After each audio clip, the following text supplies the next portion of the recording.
ओम श्री गणेशाय नमः। ओम श्री सरस्वती नमः। ओम श्री गुरुवे नमः। श्री पाद वल्लभ श्री नरसिंह सरस्वती दत्त्रय सद्गुरुवयो नमः।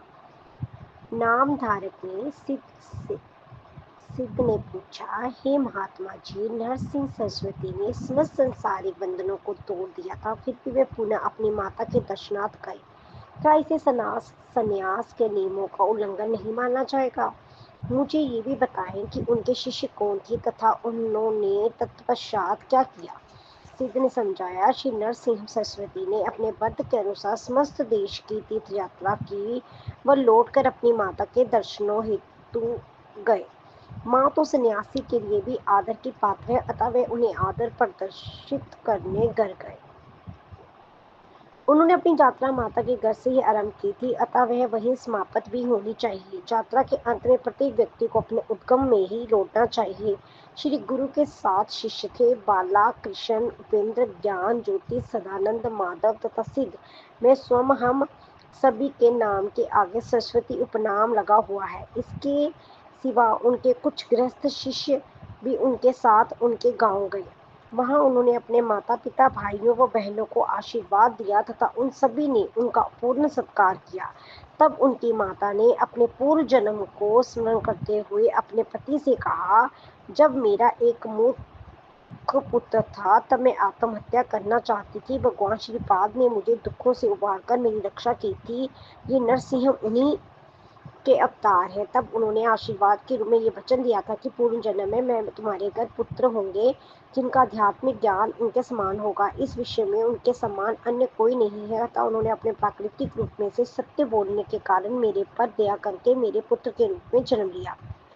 तब उन्होंने श्री नरसिंह सरस्वती से कहा, अब तुम मेरे पुत्र को, अतः सामाजिक दृष्टि से ये दूसरा तुम्हारा कर्तव्य है। ये तुम्हारा कर्तव्य है कि तुम अपने सबको दुख के सागर से पार उतारो व अपनी दिव्य शक्ति से हम सबकी भ्रांतियां मिटाओ, जिसके हम सब दास हैं। श्री गुरु ने उत्तर दिया, जिस परिवार में एक भी धार्मिक सन्यासी उत्पन्न हो जाता है, उस समय उसकी 20 पीढ़ियों का उद्धार हो जाता है। वह दुख से बड़े जन्म जन्मांतरों से मुक्ति हो जाती है।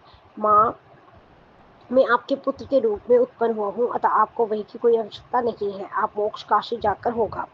उनके इस कथन के बाद उनकी बहन रत्ना ने पूछा, प्रभु मेरा क्या विषय है? मुझे डर है कि मैं इन दुखपूर्ण जन्मों के चक्कर से पीछे छूट जाऊंगी। आप सदगुरु हैं, आप मेरी रक्षा कीजिए। श्री नरसिंह बोले, मेरी बहन, एक स्त्री के लिए उसका पति ही पूर्ण रूप से आश्रय है। तुम दुखों के सागर को बिना डगमगाए अपने पति की सहायता व भक्ति से पार कर सकती हो। पूर्व जन्म में तुमने एक दंपति के बीच कलह कराई थी और तथा एक गो हत्या भी की थी। पूर्व जन्म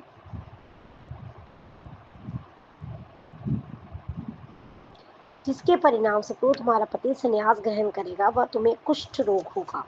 ये सुनकर रत्ना रोने लगी। प्रभु ने उसे सांत्वना देते हुए कहा, मेरी प्रिय बहन, तुम्हें इन पापों के परिणाम अत्यंत वृद्ध अवस्था में भुगतने पड़ेंगे। तत्पश्चात तुम मुझे काशी में मिलकर पवित्र हो जाओगी। तब श्री गुरु अपने शिष्यों के साथ गोदावरी नदी के तट पर चले गए। इस नदी को ऋषि गौतम स्वर्ग से अपना गोहत्या के पाप से मुक्ति के लिए लाए थे। उस ग्राम में एक व्यक्ति उधर के पुराने रोग से पीड़ित था। उसे अत्यंत कष्ट था। उसने कई प्रकार की चिकित्साएं कराई, पर सभी व्यर्थ गई। पीड़ा सहन न कर सकने के कारण उसे नदी में कूदकर आत्महत्या का प्रयास किया। वह उधार से एक भारी हाथ पत्थर बांधकर नदी में कूदने जा रहा था। जब श्री गुरु ने उसे देख लिया,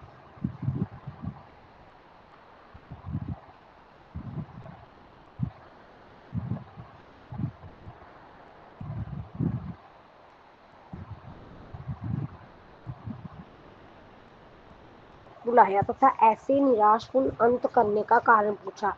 उस व्यक्ति ने कहा, प्रभु मैं उस उद्धार रोग में भी मृत्यु को प्राप्त होऊंगा। इस पीड़ा के कारण मैं भोजन भी नहीं कर सकता। जो मूल पदार्थ है वह पचकर ऊर्जा देता है,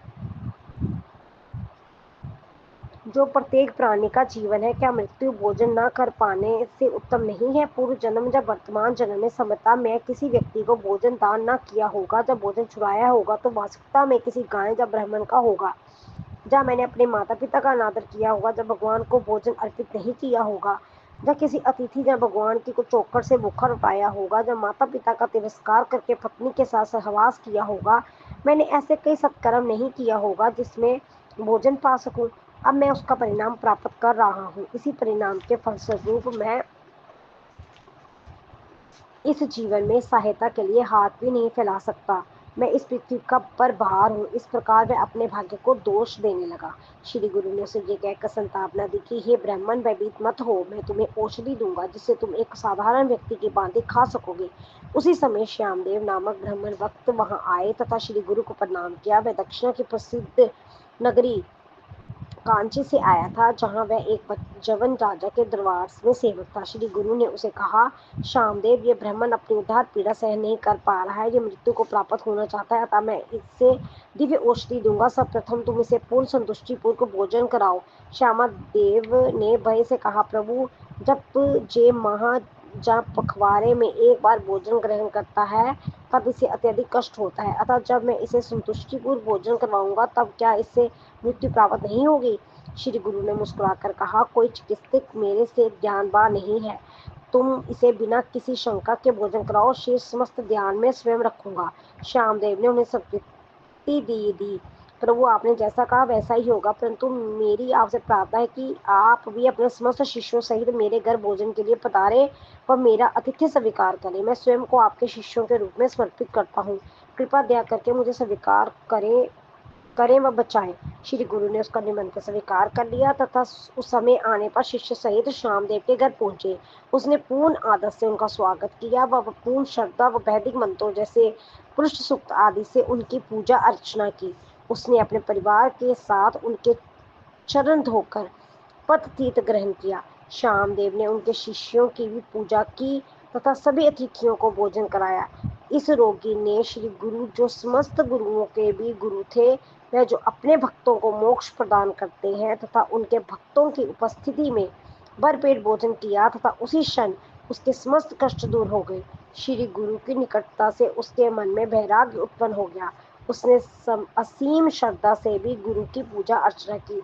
इस प्रकार श्री गुरु चरित्र की परम अमृत कथा, जो श्री नरसिंह का आख्यान सिद्ध नमदारक संवाद के रूप में कही गई है, उसका करजनगर अभिगमन तथा विप्र उधर व्याधि नरसन नामक 13वां अध्याय संपूर्ण हुआ। मैं इसे श्री गुरुदत्ता को समर्पित करता हूँ। ओम श्री दत्ताय नमः।